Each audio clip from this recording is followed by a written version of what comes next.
Сайн бацхан эрхэм мэнд үзэгчтэй. Цахим Эмч нэвтрүүлгийн энэ удаагийн дугаар эхлээд бэлэн болоод байна. За энэ удаагийн дугаар дээр нянгийн тэсвэржилт ба антибиотикийн зохистой хэрэглээ гэсэн сэдвээр эрүүл мэндийн нэвтрүүлгээ бэлтгэн хүргэж байна. За тэгэхээр бол яагаад энэ удаад бол нянгийн тэсвэржилт гэдэг сэдвийг хүндэн авч байна гэхээр дэлхийн нийтэд бол 2050 он гэхэд хүн төрөлхтөн антибиотикийн зохистой хэрэглээ буруу хэрэглэсээр байх юм бол 2050 он гэхэд бол нянг бол устгаж чадах антибиотик үгүй болно гэдгийг бол дэлхийн эрүүл мэндийн байгууллагаас сэрэмжлүүлсэн байдаг. Тэгэхээр бол энэ нянгийн тэсвэржилт гэдэг юм яг юу болоод юм?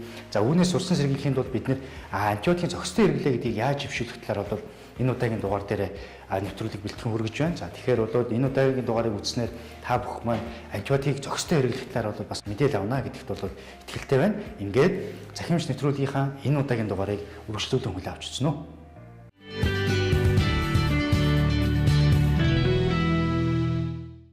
Цахим Эмч хэсэг үгээр эхэлж байна. За энэ хэсгтээ антибиотик ер нь хэрхэн яаж үүсв? За дээрэс нь антибиотикийн тэсвэржилт, нянгийн тэсвэржилт монголчуудын хувьд бол ямар нөхцөл байдалтай байгаа талаар бол товч мэдээлэл бэлтгэхээр хүргэхээр бэлдээд байна. За тэгэхээр бол антибиотик гэдэг зүйлэгтэй бол хүн төрөлхтөн бол 20 дугаар зууны эхэнд бол танилцж байсан. За тэгэхээр антибиотикийг бол анх бол нээсэн хүн бол Шотландын эрдэмтэн Александр Флеминг гэж эрдэмтэн байдаг. За тэгэхээр антибиотик ер нь яаж анх үүссэн бэ гэхээр их санамсаргүй тохиолдлоор бол антибиотикийг нээсэн гэж үздэг. За энэ эрдэмтэн маань бол ингээд нянгуудыг өсвөрлөөд нянгийн эсрэг ямар зүйлүүдийг гаргаж болох вэ гэдгийг бол өсвөрлөх ийм судалгаа шинжилгээ хийжсэн. Тухайн үедээ нянгийн тавгыгаа таглаагүй орхицсон байсан.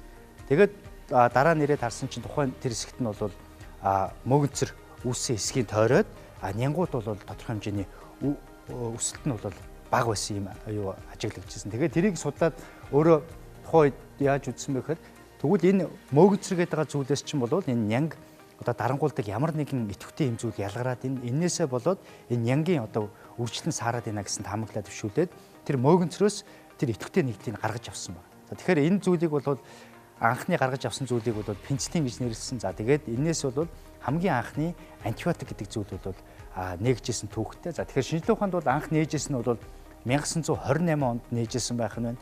За энийг яг үйлдвэрлэлийн боловсруулах аргаар үйлдвэрт гаргаж авах аргыг нь бол 1945 онд бол нээжсэн байна. За ингээд бол үйлдвэрт хэрэглэгдэж эхлээд хүн ардын эрүүл мэнд хэрэглэгч эхэлснээс бол 1945 онд бол энэ эрдэмтэд маань бол Нобелийн шагнал хүртэж ийм түүхтэй байна. Тэгэхээр бол тухайн үед бол 1900 оны ихэнх үед бол маш ихээр бол энэ үр дүнгээ өгч ирсэн. Дэлхийн 2 дугаар дайны үед бол маш их үр дүнгээ өгч ирсэн. Яагаад гэвэл өмнө нь бол жишээлбэл дэлхийн 2 дугаар 1-р дайны үеийн үед бол хүн нянгийн халдварууд маш их өгдөг байсан. За шууд дайны талбар дээр галын шугам дээр нас барах гэхээсээ илүүтэйгээр дайны дараах энэ шархнаасаа болж шархны өвслөөсөө болж бол маш их хүн нас бардаг байсан бол дэлхийн 2 дугаар дайны үед бол энэ пенцилин гарснараа яг энэ нас баралтын тоог бол эрс бууруулсан гэж үздэг. Тэгэхээр энүүгээрээ бол дайны үед ч тэр дэлхийн нийтийн иргэдийн үед бол өвчнөөс урдсан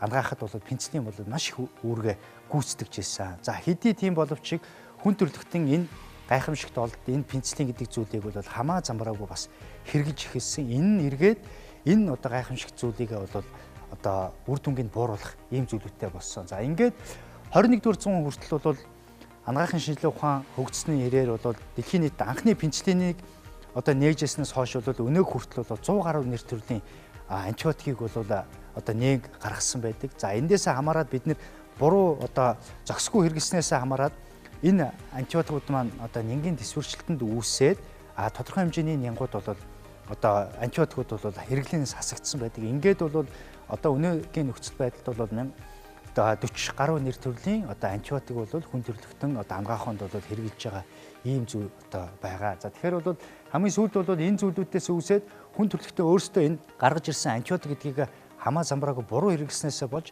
нянгийн тэсвэржилт гэдэг юм үүсэж байгаа. Өөрөөр хэлэх юм бол энэ антибиотикт нэн тодорхой хэмжээний өөрийнхөө хамгаалах механизмаар хуйглах байдлаар өөрийгөө хамгаалж үзснээс болоод энэ антибиотикууд бол үр дүнгүй өгөх нь багасч эхэлсэн. За тэгээд хамгийн сүүлд бол дэлхийн эрүүл мэндийн байгууллагаас тодорхой хэмжээний ингээд үр дүн нянгийн тэсвэржилт үүсэж байгаа энэ антибиотикийг 3 англиар бол танилцуулсан. Тэгэхээр энийг бол дэлхийн эрүүл мэндийн байгууллагын хамгийн сүүлд гаргасан энэ 15 онд гаргасан энэ тайлан дээрээс бас монголчуудын хувьд бол энэ нянгуудын эсрэг антибиотик хэр одоо үр дүнтэй байгаа юм бэ гэдэг судалгааг бас танилцуулъя. За энд бол Streptococcus pneumoniae гэж одоо ням байна. Энэ бол бидний сайн мэдэх бол уушгины хадгалгаа гэдгийг бол үүсгдэг ийм ням байж байна.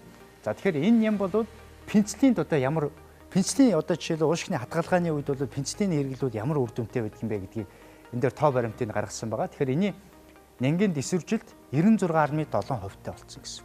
Өөрөөр хэлэх юм бол уушгины хадгалгааны эсрэг пенцилин тариад ямар ч үр дүнгүй болохыг бол Дэлхийн эрүүл мэндийн байгууллага тэнд дундаа монголчуудын дунд бол 96.7% тэсвэржилттэй үүссэн. Тэгэхээр бол энэ бол үр дүнгүй байна гэдгийг бол тайлангаар харуулсан байна. За дараагийн энэ Escherichia буюу бөөр шээсний замын одоо халдваруудын үед 3 дугаар үеийн цефалоспорин гэж. Тэгэхээр энэ антибиотикуудыг бол 1-р үе, 2-р үе, 3-р үе буюу 3-р үе гэдэг маань болохоор хамгийн сүүлийн үед гарсан хамгийн одоо хүчтэй антибиотикууд гэж ойлгож болно. За тэгэхээр энэ хүчтэй антибиотикууд маань бөөр шээсний замын халдваруудыг үүсгэждэг Escherichia-гийн үед бол 70.6% одоо тэсвэржилт үүссэн гэсэн. Өөрөөр хэлэх юм бол Escherichia-гаар халдварлагдсан бөөр шээсний замын 10 хүн тутмын 7-д нь энэ 3 дугаар бүлгийн цефалоспорин тарихад 7 хүн нь бол үр дүн байхгүй, 3-т нь бол тодорхой хэмжээний үр дүн гарч яхаар ийм хэмжээний тэсвэржилт бол үүсчихэд байна. Энийг бол энэ тайлан мэдэн дээр бол гаргаж өгсөн байна. За дараагийн нэг зүйл бол энэ нисрэг гонорой буюу одоо бэлгийн замын халдвар тэнд дундаа цаг хүйтэн өвчнийг үүсгэдэг энэ нянгийн үед бол энэ саяны хэлсэн 3 дугаар бүлгийн цефалоспориныг хэрэглэхэд бол 30.7% одоо тэсвэржилт үүссэн. Өөрөөр хэлэх юм бол 10 хүн тутмын 7-д нь л үр дүн гарна, 3-т нь бол үр дүн гарахгүй гэсэн үг. За дараагийн нэг зүйл бол Staphylococcus aureus гэж байна. За энэ бол ихэвчлэн амьсгалын замын халдварууд, за тэнд дундаа гүйцэн булчирхай халдварууд, за дээрээс нь бол хатиг буглааны үед бол энэ нянгуудаар бол өрөвсөд үүсчихэд. За энэ дээр бол метицилин гэж одоо антибиотикийг хэрэглэхэд бол 60.7% нь тэсвэржилт үүссэн.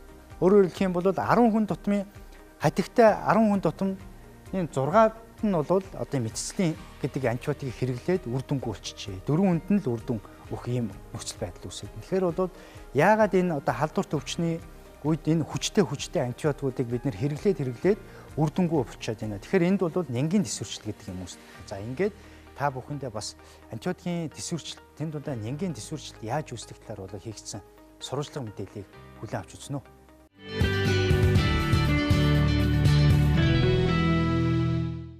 20 дугаар зууны анагаах ухааны гайхамшигтай ололтын нэг бол антибиотикийг нээсэн явдал байгаа. Хүн төрөлхтөн антибиотикийг нээх хүртэл хугацаанд халдварт өвчнийг эмчлэх гэж үнэхээр маш их өрөвдөлтөй түүхийг туулсан. Жишээлбэл сүрийг эмчлэх гэж формалин уулгаж байсан. Тэмбүүг эмчлэх гэж мөнгөний нитрат сулма хэрэгжилж байсан. Тэр тийм бодисуудыг уусан хэрэгэлсэн бүх хүн нас бардаг байсан. Тэгээ антибиотикийг нээсэн явдал бол халдварт өвчнийг эмчлэх түүхэн боломж нээгдсэн. Бид 20 дугаар зуунд антибиотикийг нээснээр маш олон халдварт өвчний асуудлыг шийдэж чадсан. Гэхдээ энэ өнгөрсөн хугацаанд хүний үйл ажиллагааны алдаанаас болоод нянгийн ертөнц хүний эсрэг маш идэвхтэй ажиллаж чадсан гэж хэлж болно л доо. Тухайлбал энэ 100 орчим эмийн бодисоос одоо хүний анагаахын барагчигт нэг 30 гаруйхан л антибиотик нь хэрэглэгдэж шүү дээ. Бусд нь аль хэдийн ерөөсөө нянгийн эсрэг үйлчилгээ огт байхгүй болоод эмчилгээнээс бүр мөсөн хасагдсан байгаа. Өнөөдөр анагаахын барагчигт хэрэглэж байгаа эмийн дотор ч гэсэн нянгийн дасал өндөр хэвээрэл байна.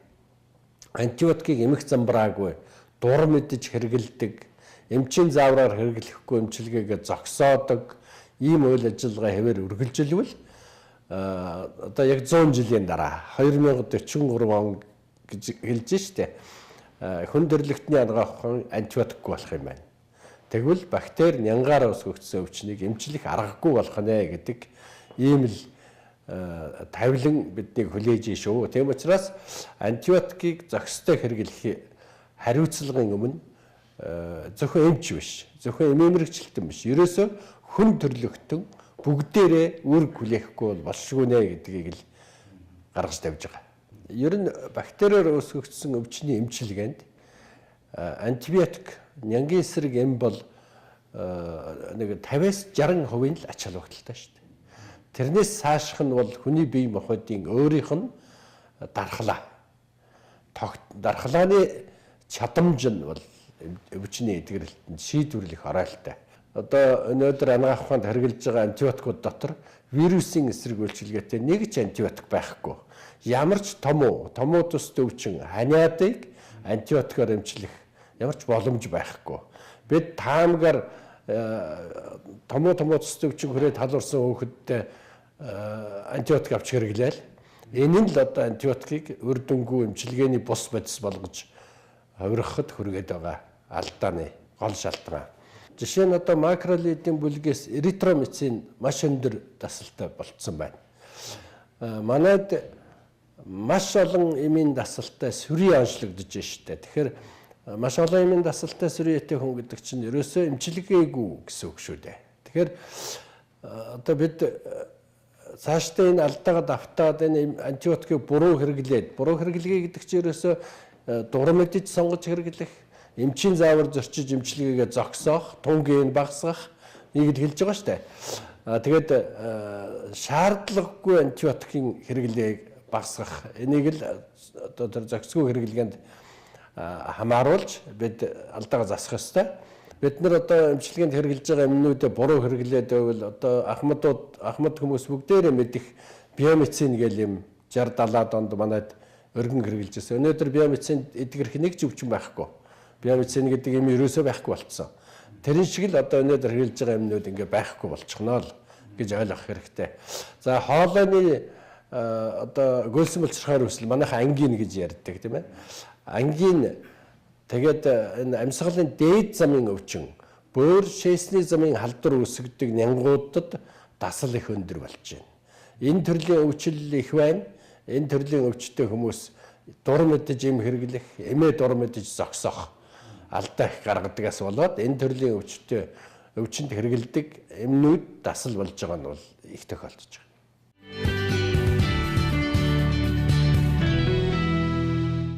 Цахим эмч нэвтрүүлэг үргэлжлэн өрч байна. За тэгэхээр бол антибиотикийг бол эмийн сангуудад зөвхөн эмчийн жороор олгож явах хэрэгтэй байдаг. За тэгэхээр яг одоо эмийн сангууд дээр одоо яг энэ жор олголтоор одоо антибиотикийг өгж гинүү үгүй гэдэг байдлаар бид нар бас сурвалжлага бидлээ. За ингээд сурвалжлагыг үргэлжлүүлүүлээ авч үзсэн үү? Сайн байна уу? Цэфэс тавьс.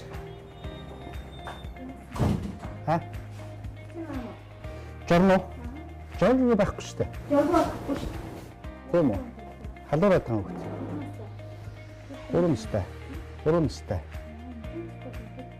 Тийм үү? Жоргүй өчөчтэй.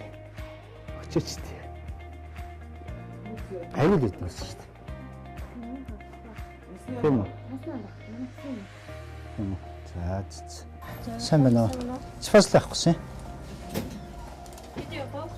10 сая.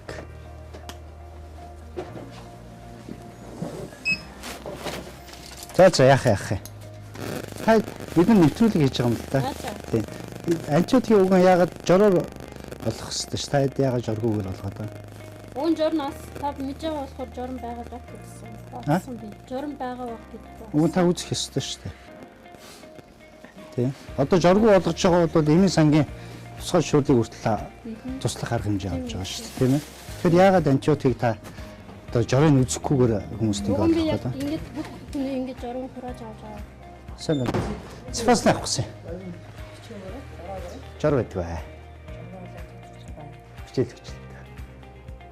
Бүх талаар байдаг. За. Жоргол олохгүй байгаа ерөөсөө.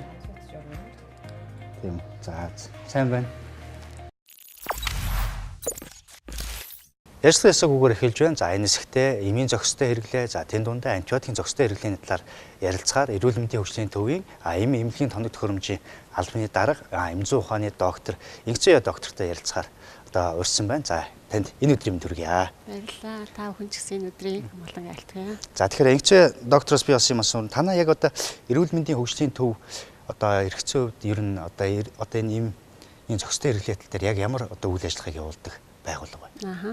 Тэгэхээр эрүүл мэндийн хөгжлийн төв гэдэг маань эрүүл мэндийн яамны харьяа мэрэгжлийн төв байгууллага. Эрүүл мэндийн яамнаас болон одоо төрөөс одоо хэрэгжүүлэхээр гаргаж байгаа хууль эрх зүйн хэрэгжүүлдэг гол төв байгууллага гэж явагддгийг. Тэгэхээр манай алба болохоор эмнэлгийн хэрэгслийн тоног төхөөрөмжийн алба гэж нэртэй явагддаг. За манай алба нь болохтой зэрэг одоо эмийн Монгол улсын хэмжээний эмийн зохицуулалтын одоо хэрэгжилтийг хангаж ажилладаг байгууллага байгаа. Тэгэхээр манайх болохтой зэрэг эмийн бүртгэлийн асуудал байгаа, эмийн зохистой хэрэглээний асуудал байгаа. За мөн Монгол улсын одоо эрүүл мэндийн байгууллагад ашиглагдаж байгаа бүх тоног төхөөрөмжүүдийн одоо шалгалт тохируулгын үйл ажиллагаа гэдэг улсын хэмжээний нэлээд том үйл ажиллагаануудыг бол хэрэгжилтийг одоо авч явдаг алба. Яг одоо Монгол улсад нийтдээ одоо хэдэн нэр төрлийн эм ер нь яг хэрэглэгдэж байна. Импортоор болон за дотоодын үйлдвэрлэгдэж байгаа нэр төрлөөр нь аваад үзвэл. Тэгэхээр 2017 оны одоо 18 оны эцсээр чинь бид нар одоо сая 18 оныхоо үйл ажиллагааг дүгнээд бүх тоо баримтаа үзүүлэлтүүдээ ингээд гаргацсан л да. Тэгэхээр Монгол улсад өнөөдөр нийтдээ 5885 эм Монгол улсын эмийн бүртгэлтэй байж байгаа. За энэний нэг 20% нь бол антибиотик эзэлж байгаа. Тэгэхээр антибиотик маань одоо ингээд 20%-ийг эзэлж нэлээ өндөр тоо юм шиг боловч яг олон улстайгаа харьцуулах юм бол бас тийм ч өндөр тоо биш. Гэхдээ бид нар энэ 20%-ийг одоо Монгол улсын зөвхөн хүн ам дотор ингээд хэрэгжүүлж одоо өнчлөгийн онцлогонд хэрэгжилж байгаа болохоор энэ антибиотикийн зохистой хэрэглээг төлөвшүүлэх чиглэлээр бол энэ эрүүл мэндийн яам болон одоо манай үндэсний төв хамтраад маш их өргөн хүрээний арга хэмжээнүүдийг сая 2018 онд бол зохион байгуулад нэлээ үр дүнтэй үйл ажиллагаануудын нэлээ дүн бол гарсан байж байгаа. Тэгэхээр антибиотикийн зохистой хэрэглээ гэхээр монголчууд бол бас зохистой хэрэглээ нэлээд султай хорон гэж бас яригддаг тий. Тэгэхээр сая сүүлд бол бас их өөр болоод байна л да. Эмийн сангууд дээр зөвхөн одоо антибиотикийг бол эмчийн жороор олгоно гэж байна. За дээрэс нь гуйгаад ч одоо өгөхгүй тий. Одоо антибиотикийг өгөхгүй ийм бас өөрчлөлтүүд гарч байна л да. Тэгэхээр энийг одоо та бүхэн энэ өөрчлөлтүүдийг хийхин тулд одоо ямар одоо дистаратай ажлууд хийгдэж байна? Тэгэхээр эрүүл мэндийн яамнаас бол бодлогын чанартай нэлээд том үйл ажиллагаануудыг бол энэ 2018 онд бол зохион байгуулсан байж байгаа. Өөрөөр хэлбэл бид нэр одоо урд нь эмийн одоо зохистой хэрэглээг төлөвшүүлэхэд эмнэлгийн мэргэжлэндээ зориулсан сургалтуудыг бол явуулдаг байсан. Гэхдээ 18 он шиг юм өргөн хүрээнд бол зохион байгуулаагүй. Тэгэхээр сая 18 онд бол бид нэр бүх одоо улсын хэмжээнд одоо 5 бүсэд аймагуудаа хуваагаад одоо бүсчилсэн сургалтуудыг бол улсын хэмжээнд зохион байгуулсан. За энэ сургалтаар эмийн зохистой хэрэглээг төлөвшүүлэх чиглэлээр бол нэлээд тодорхой одоо чиглэлүүдийг эмийнхаа мэргэжлэнгүүдэд бол хүргэсэн байж байгаа. Өөрөөр хэлбэл өнөөдөр эмийн санд ажиллаж байгаа эмийн мэргэжилтэн маань яг хууль эрх зүйн хүрээндээ юу хэрэгжүүлэх үү, яаж ажиллах уу, ямар арга барилаар явах ёстой вэ гэдэг чиглэл буюу зөвлөмжийг өгсөн ийм үр дүнтэй сургалт байгаа. Шатраатай ажлууд хийгдсэний тунд бол ингээд эрэг өөрчлөлтүүд гарч эхэлж байна. Тэгэхээр одоо яг та хэд дээр одоо ирж байгаа үр дүнгууд ер нь тооцоолвол ямар үр дүнгууд гарч ийн яг антибиотикийн зохистой хэрэглээ талаас. Тэгэхээр ерөөсөө антибиотикийн зохистой хэрэглээ, эмийн зохистой хэрэглээ аль нь ерөөсөө маш чухал асуудал. Бид нэр дан антибиотик гэхээс илүү бас эмийг зөв хэрэглэх асуудал нь маш чухал байдаг л да. Тэгэхээр бидний энэ сургалт мэдээллийн үйл ажиллагаанаас хамаарат одоо эмийн сангийн мэргэжлэнгүүд хуучин бол иргэдтэй мэдээлэл өгөхдөө хомос байдаг гэсэн бид нар бас маш олон судалгаануудыг бас хийдгийг өөрөөр хэлбэл одоо эмийн гаш нөлөөний судалгаа, дээрэс нь одоо эмийн чанар аюулгүй байдлын судалгаа, дээрэс нь одоо жорийн судалгаа гэх мэтчлэн маш олон судалгаанууд идэх. Судалгаанууд дээр үндэслэгдээд бид нар одоо ямар мэдээлэл төлөх үү гэдгийг төлөвлөөд ингээд ажилладаг. Тэгэхээр өнөөдөр ингээд харж байхад иргэн хүн өвдлөө ихэд шууд өөрөө ингээд дур мэдээд ийм хэрэглэх. Эсвэл одоо эмийн сан руу очиод дураар эм аваад хэрэгэлдэг энэ хандлага бол ерөнхийдөө бол нэлээ өөрчлөлт гарсан энэ үр дүнд эмийн сангууд ч гэсэн одоо ингээд ороход жороор үйлчлэх тасаг, жоргүй үйлчлэх тасаг гэдээ бүр бичээд хатцсан байх хэвээр хатцсан байгаа одоо ингээд яваад орох чинь тий. Дээрэс нь иргэн хүн одоо антибиотик ингээд авъя гэдээ ороод ирэнгүүт та эмчид үзүүлээд өөртөө тохирсон эмээ авах хэрэгтэй гэдэг мэдээллийг бүрэн өгч чаддаг болчихж байна, өгдөг болчихж байна. Дээрэс нь одоо иргэнд ингээд эмээр үйлчлэхдээ тухайн эмийн онцлог чанар нь юу юм, юуг анхаарах хэрэгтэй юм, яаж хэрэглэх хэрэгтэй юм гэдгийг мэдээлэл маш сайн өгдөг болж байгаа. Монгол улсад 5885 эм бүртгэлтэй байна. Энийн 20% нь одоо антибиотик байна гэдэг жисэн. Тэгэхээр яг энэ 20% антибиотик дундаа ер нь хэдэн нэр төрлийн антибиотик Монголын одоо яг зах зээл дээр одоо ингээ хэрэглэгдээд явж байна. Нэр төрлийн хувьд. Тэгэхээр нэр төрлийн хувьд бол нэг давхарцсан тоогоор бол 400-600 хооронд байгаа л да. Гэхдээ бол антибиотик бол ерөөсөө маш олон чиглэлээр хэрэглэгддэг нэг антибиотик тийм. Тухайн хүнийхээ өвчлөлийн байдал, онцлог байдлаас хамаарат нэг хүнд одоо хэрэглэж болох байхад нөгөө хүнд хэрэглэх жишээтэй гэх мэтчлэн маш онцлог ийм чанаруудыг шаарддаг учраас иргэн хүн бол энийг сонгож чадахгүй. Энийг бол зөвхөн эмчил сонгоно. Тэгэхээр манай эрүүл мэндийн яамны сайт руу юм уу? Эрүүл мэндийн хөгжлийн төвийн сайт руу ороод эмийн бүртгэл лайсмед гэсэн програм руу ордог. Яг ямар эмийг харах уу гэдгийг дэлгэцэн дээр аяндаа ингээд нөгөө дэлгэцэн дээр юунууд нь гараад ирнэ шүү дээ. Тэгээд өөрийнхөө харах гэж байгаа эмийн нэрийг одоо монгол үсгээр кириллээр тий эхний хоёр үсгийг тавиал энэ тэр ингээд дарангууд Монгол улсад бүртгэлтэй хичнээн нэрээр бүртгэсэн байна. Тэр эмний бүх мэдээлэл гарч ирнэ.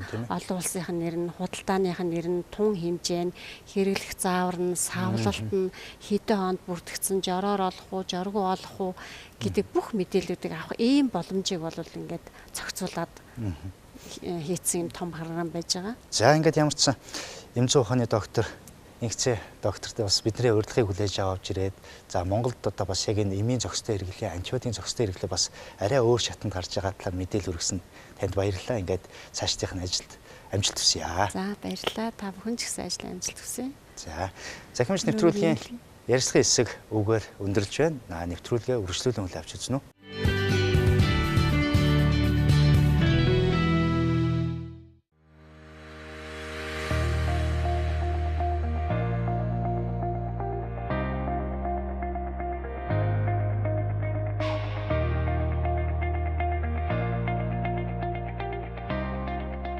Нэвтрүүлэг үргэлжлэн хүрч байна. За яг энэ хэсгтэрээ улсын 2 дугаар төвийн эмнэлэг дээрээс халдвар судлаач эмч Уянгаа эмчтэй ярилцахаар ирсэн байна. За Уянгаа эмчт энэ өдрийн мэнд хүргэе.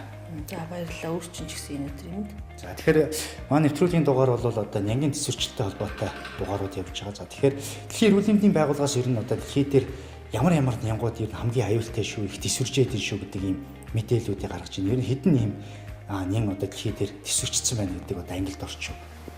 Дэлхийн эрүүл мэндийн байгууллагаас 2018 оны хамгийн сүүлд 18 оны 8 сард байсан баха. Апдейт хийгдсэн мэдээлэлсэн. Тэндээс харж хахад нийтдээ 18 төрлийн нэг одоо нөгөө тэсвэрчсэн яа шүү. Энийг бүртгээрээ, мэдээлээрээ хариу арга хэмжээ аваарай гэж зарлалцсан байсан. Тэгээ эдгээр тэсвэрчсэн янгуудаа дотор нь бас 3 зэрэглэлсэн байдаг юм бол. Тэгэхээр нөгөө хамгийн одоо нөгөө өндөр зэрэглэлд орцсон нь бол хамгийн илүү сэрэмжлэх ёстой янгуудаа гэсэн. Тэгэхээр эдрээс яагаад сэрэмжлэрэ гэдэг юм байлаа. Энэ янгууд илэрчих юм бол одоо хүний биед ер нь ямар асуудал үүсв? Ер нь бол тэсвэрчсэн янгаар халдвар авна гэдэг нь тухайн хүн одоо жишээлбэл би тэсвэрчсэн янгийн халдвартай байлаа гэж утгад надаас халдвар авч байгаа хүн яг тэр тэсвэрчсэн хэлбэрээр нь халдвар авна гэсэн. Тэгэхээр нөгөө дэлхий глобалчлагдсан шүү дээ. Тэгэхээр одоо жишээлбэл Америкт бүртгэгдсэн байгаа одоо Ципропологсцийн тэсвэрчсэн гонокок байлаа. Эсвэл хятадд бүртгэгдсэн байгаа ципропологсцийн тэсвэртэй гонокок байлаа гэхэд манад бүртгэгдэх боломжтой. Тэгвэл ингийн халдвар тэгж дамжих боломжтой гэсэн үг байхгүй.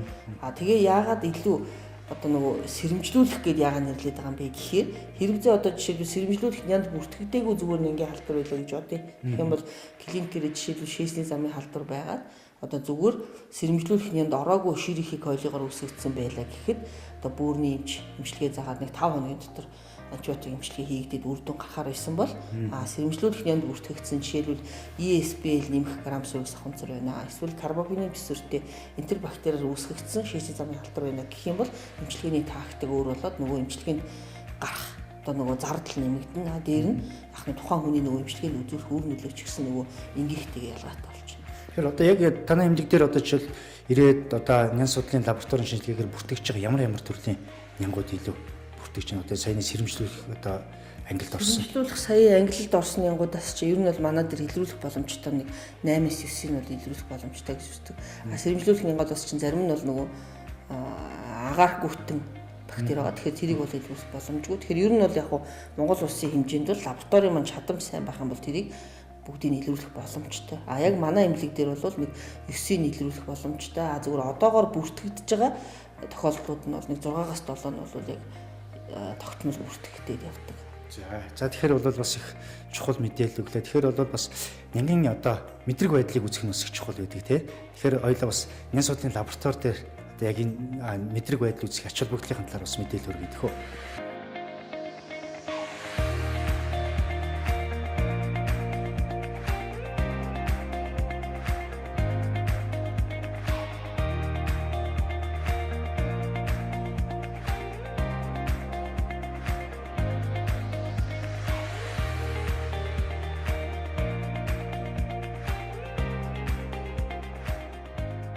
Нyan судлалын шинжилгээ өгөх нь өөрөө яг бүр цаатлын утгаараа бол нөгөө антибиотикийг тэсвэрчсэн нянгаас сэргийлэх гол зорилготой. Тэгэхээр ард иргэд маань юун дээр анхаарах вэ гэхээр хэрэгзээ тэсвэрчсэн нянгаар ирээдүйд өвдөхгүй тулд түүнээс урьдчилан сэргийлэхийн тулд яг нь эмчийн заавраар нyan судлалын шинжилгээг эхэлж өгөх шаардлагатай хэрвээ эмч зөвлөсөн бол.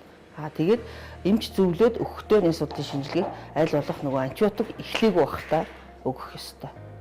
Тэгээ нyan судлалын лаборатори дээр бол хүний одоо нөгөө биеэс ялгарч байгаа биологийн шингэнүүдээс бүгдэнд нь эмгэг төрөгч бактери байна уу юу гэж үздэг. Тэгэхээр тэр шинжилгээг эхний ээлжинд уусаа нөгөө хүний бие чинь 36.5 хэмгээд тодорхой хэмжээний хэвийн температуртай байгаа шүү дээ. Тэгэхээр тэнд байгаа бичил биетнүүдийг яг лабораторийн нөхцөлд нөгөө өсгөрлж байгаа шинжилгээ байхгүй юу. Тэгэхээр эхний ээлжинд 24 цагийн хугацаанд авсан өсгөрөө яг тодорхой тохирсон бактериудын одоо өөрийнх нь нэг таатаа өсөж үржих нөхцөлийг бий болгосон тэжээл орчнууд дээр тариад 24 цаг термостатд өсгөрдөг гэсэн. За тэгээ 24 цаг өсгөрсөний дараа юу хийх вэ гэхээр нөгөө тэжээл орчин дээр ургасан нянгуудаа ялган дүүгээд антибиотик мэдрэг чанарынхаа шинжилгээг хийдэг. Тэр нь бас дахиад 24 цаг. Тэгэхээр ихэвчлэн нyan судлалын шинжилгээ яг нь дор хаяж 2 хоног, дээдлэн цусны ариун чанарын шинжилгээ хийлээ шүү дээ. 5 хоногийн дараа гардаг. Тэгэхээр тодорхой хэмжээний хугацаа хэрэгтэй мөн нянгаа өсгөрлөх орчин, тэжээлт орчин антибиотикийн дискүүд хэрэгтэй гэсэн. Ер нь бол нөгөө олон юмын тэсвэртэй нянгийн халдвараар өвчлсөн тохиолдолд бол тухайн хувь хүнд болон эмнэлэгт нэгдүгээрт за мөнгө ярих гэх юм бол нэгдүгээрт эдийн засгийн хувьд зардал өндөр гарна. Дээр нь тухайн хүн эрүүл мэндээр хохирно. Дээр нь эмнэлэгт хэвтэх ор хоног уртсан. Зарим тохиолдолд бол бүр нас барах эрсдэлтэй.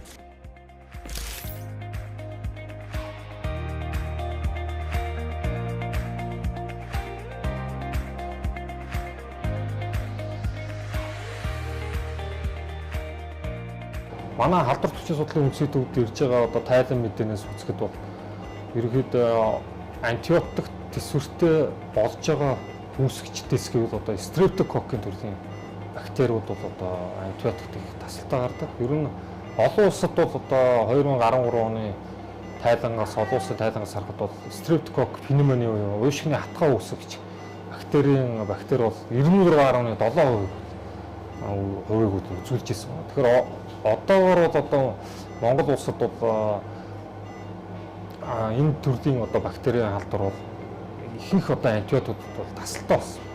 Ер нь мөн одоо стафилококкын төрлийн одоо антибиотикууд бол тасвартай. Үүндээ бол одоо метицидийн тэсвэртэй стафилококк аурусын антибиотикийн таслын одоо үр дүн бол нэмэгдэж байгаа.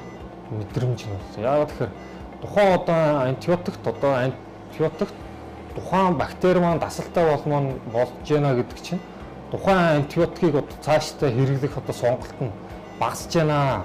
Үр дүн нь одоо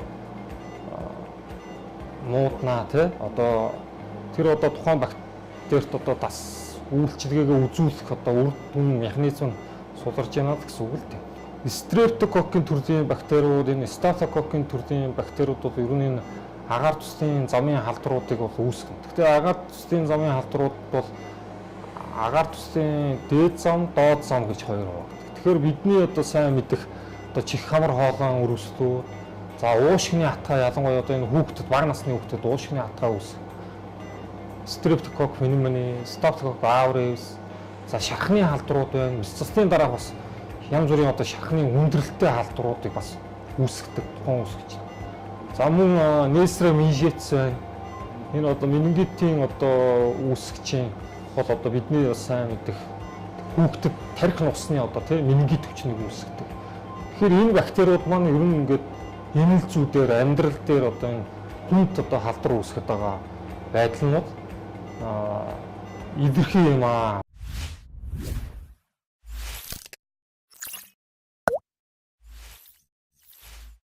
Эрүүл амьдралын хэсэг өгөр эхэлж байна. За энэ хэсгтэрээ нянгийн эсрэг үйлдэлтэй бактерифагийн талаар мэдээлэл өгөхөөр эмзүүч туул хүрэлцэн ирсэн байна. За танд энэ өдрийн мэнд хүргэе. Баярлалаа. Танд ч гэсэн өнөөдрийн мэнд хүргэе. За тэгэхээр өнөөдөр бол бид нар сэдв бол одоо нянгийн эсрэг үйлдэлтэй антибиотикуудын талаар за тэн дундаа зохистой хэрэглийн талаар ярьж байгаа. За тэгэхээр энэ бактерифаг гэдэг зүйл маань антибиотикоос ер нь ямар ялгаатай зүйл вэ? Нянгийн эсрэг ер нь яаж үйлчилдэг зүйл вэ? За антибиотик өөрөө та мэдчихэж байгаа. Нянгийн эсрэг яаж үйлчилдэг гэхээр тухайн одоо нянгийн удамшлын мэдээлэл гэмтэгч месийн нөгөө мембран ханы мембранд гэмтэл учруулах замаар устгадаг бол бактериофаг болохоор шал өөр механизмтай. Дээрээс нь антибиотик чинь тодорхой өрөөний нянгуудын эсрэг үйлчлэгээ үзүүлдэг химийн нийтлэлтэй. Бактериофаг болохоор өөрөө вирус. Тэгэхээр биологийн бэлтгэл байхгүй. Тэгэхээр вирус гэхлээр бас айгүй сонирхолтой. Айхаарч юм шиг. Тий айхаартай. Яг л вирус чи өөрөө нөгөө тодорхой нэг эзэн эс байж тэр эзэнсийнхаа дотор амьдарч өсөж үржиж ингээд задарч явдаг тийм механизмтай биологийн нэг нийтлэлтэй нэг организм. Тэгэхээр яг тэр механизмын болохоор бактериофаг дээр ашиглаад вирусын тэр механизмыг ашиглаад нянгийн эсрэг зөвхөн одоо нянгийн эс дотор орж өсөж үржих, нянг устгах ийм зорилтоор бүтээгдсэн бэлтгэлээ бактериофаг гэдэг. Тэгэхээр бол хүний эс дотор бол энэ бол одоо нөлөө байдаггүй нянг одоо халдварлуулдаг вирус гэж ойлгох нь байна. Яг үнэн тийм. Хүний эс болон нөгөө хүний ашигтай эсүүд нянгууд байгаа шүү дээ. Тэднэрт ямар нэгэн нөлөө үзүүлэхгүй. Жин хүний хэвийн бичил орчинд нөлөө үзүүлэхгүйгээр зөвхөн өвчин үүсгэж байгаа нянгуудын эсрэг нөлөөлдөг тийм ухаалаг вирусыг. За тэгэхээр бол энэ бактерифаг гэдэг бол за ухаалаг вирус юм байна. Яг нян дээр очиж үйлчдэг. Тэгэхээр энэний ер нь гарал үүслийн хувьд бол ер нь хизээс ер нь одоо ангаах ухаанд хэрэглэж эхэлсэн мэт юм. За ангаах ухаанд бол анх яг үүсэл хүчлэн 1917-1919 онуудаа Францад хамгийн анх нэгдсэн байдаг. За мөн түүнчлэн тэрнээсээ дамжаад зөвлөлт холбоот улс хуучнаар те одоогийн Оросын холбооны улсад судалгаа шинжилгээ нь хийгдээд дэлхийн 1-р таны үед Оросын холбооны улсад хэрэглэгдэжсэн. Оросын холбооны улсад хөгжил ингэж жил ирэх тусам улам нэгтдгийн сайжирсан тийм. Тэгэхээр чинь бол антибиотикийг бол анхны пенициллиныг бол 1928 онд гаргаж ирсэн тий. Тэгэхээр бол тэрнээс өмнө нээгдсэн байсан одоо хэрэглэгдэжсэн одоо нээлт байна гэж ойлгож байна. Тийм. Тэгэхээр одоо энэ та түрүү хэлсэн шүү дээ. Ингээд ухаалгаар очиод нянгуудыг одоо вирусаар халдварлуулад тэр нянгуудыг бол устгадаг байх юм. Тэгэхээр энэ ухаалгаар гэдэг нь одоо ер нь ямар өвчин үүсгдэг ямар нянгуудад илүү одоо үр дүнтэй байдаг бол. За яг ерөнхийн нөгөө нэг хүний биед хамгийн өргөн хүрээний халдваруудыг үүсгэдэг нянгуудын эсрэг сонгомлоор үйлчилдэг. Жин стафилококк байна те. Стрептококк, E. coli, за энтерококк, протеус, псевдомонас гэх зэрэг нянгуудад. За энэ нянгууд маань одоо ч хамгийн өргөн тань хэлбэл ямар өвчнгүүд ер нь өвчин тохиолддог. За хамгийн өргөн хүрээнийх нь жишээ нь хатаг буглаа. За хатаг жишээ нь ямар нянгаар үүсгэгддэг лээ. Тэгэхээр стафилококк те. Аварсан. За хоолой идэлэх гэд манайхны хамгийн их өргөн хүрээний гэр бүлийн баг өвчин болцсон гэж хэлж болохоор хоолой нямах идэлэх гэж яриаддаг те. Хоолой өвдсөн. За тэр болохоор стрептококкоор үүсгэгддэг те. Тэр яг тэр нянгийн эсрэг нөлөөлж байна. За бөөр ширсний замын дамжуулах замын халдваруудыг үүсгэж байгаа ширхэг коли буюу E. coli-гаар үүсгэгдсэн өвчнүүд үед за шигүүллээ, салинлээ, энтерококк гэдэг гидсний халдвар цусан сул үүсгдэг нянгуудын эсрэг нянгуудаар үүсгэгдсэн өвчлүүд эсрэг хэрэглэгдэж байна. Дээрээс нь мяцлын дараа болон өмнө мяцлын нөгөө шар хойдол одоо нянгийн халдвар авч өвтөрхөөс хэрэгжилж бас болж байна. Зөв. Тэгэхээр одоо түн хэллээ шүү дээ хатаг буглааны эсрэг гэдэг. За миний зүгээр анзаарж байгаагаар бол сүүлийн нэг жил ер нь сүүлийн жилүүдэд бол монголчуудын дунд хатаг буглаа маш их хэсчлээ. Тэ ер нь бол ингээд хандж байгаа хүмүүс зөвлөгөө авах гээд хандж байгаа хүмүүс явж гисэн ингээд яхад хатаг буглаа ихсчлээ. Энэ ер нь яг юутай холбоотой вэ? За дээрэс нь хатаг буглаанд одоо яг энэ зүйл маань хэр үр дүнгээ өгдөг бол одоо та яг одоо практикаас яг сүүлийн 1-2 жил бидний яг практик дээр ч гэсэн эмийн сангийн нөхцөлд ч гэсэн яг хатагны эсрэг хэрэглэх юмнууд тий хатаг буглаа нийтээр оншоор авч байгаа эмийн худалдаа авалт юм маш их нэмэгдсэн. Яг хатаг буглаа яг эрс нэмэгдсэн. Яг нарийн судалгаа бол байхгүй. Гэхдээ зөвхөн мэржлүүдийн үзэж байгаагаар нөгөө нэгдүгээр энэ агаарын бохирдол байна тий. Утаа байна, орчны бохирдол. Хоёрдоор тарчин саад нь хөрсний бохирдол байна. Хөрс усны бохирдол. Тэгээ бид нэр одоо яг ундны ус маань ямар түвшинд байгаа байна. Дээрээс нь энэ гол усны бохирдол, байгалийн бохирдлууд тий. За мөн ахуйн замаар маш их халдварлагдаж байгаа. Тэгэхээр хатаг буглаа ер нь бол сүүлийн үед маш их газар авсан. Яг тэр үед болохоор бактериофагаас сонгомлоор нөгөө фагстаф гэдэг төрлийн хэрэгэлдэг. За одоо энд ер нь яг хэдэн төрлүүд байна? Ерөнхийдөө 3 төрөл байдаг. За энэ дээр болохоор яг сонгомл 2 төрлийн авчирсан байна. Тэгэхээр түрүү миний хэлсэн нөгөө фагстаф гэдэг Энэ нь болохоор яг энэ дээр харагдаж байгаа Staphylococcus aureus эсрэг. Гэр нөө алтлаг Staphylococcus эсрэг нөлөөлдөг гэсэн. Тийм байна те. Энэ дээр нэрээ бичээд явуулсан байна. Staphylococcus.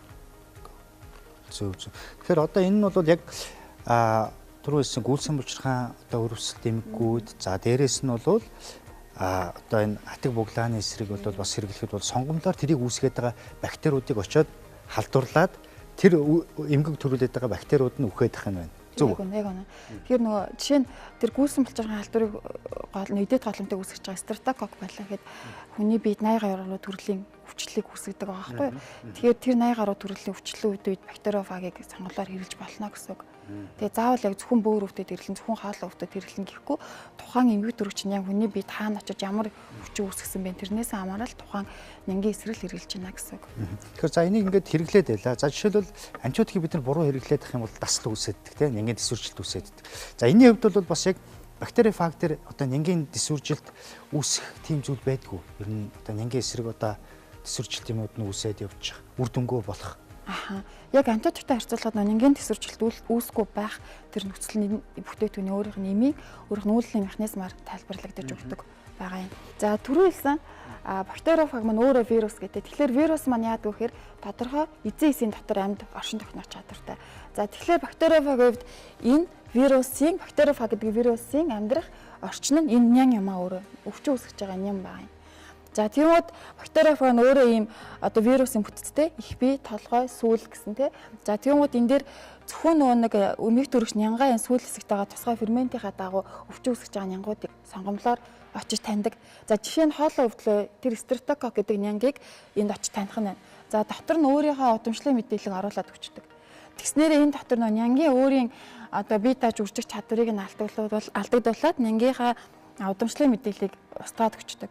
За ингэснээр энэ дотор бактериофаг өөрөө үржиж эхэлж байгаа. Яг энэ зурган дээр харагдаж байгаа.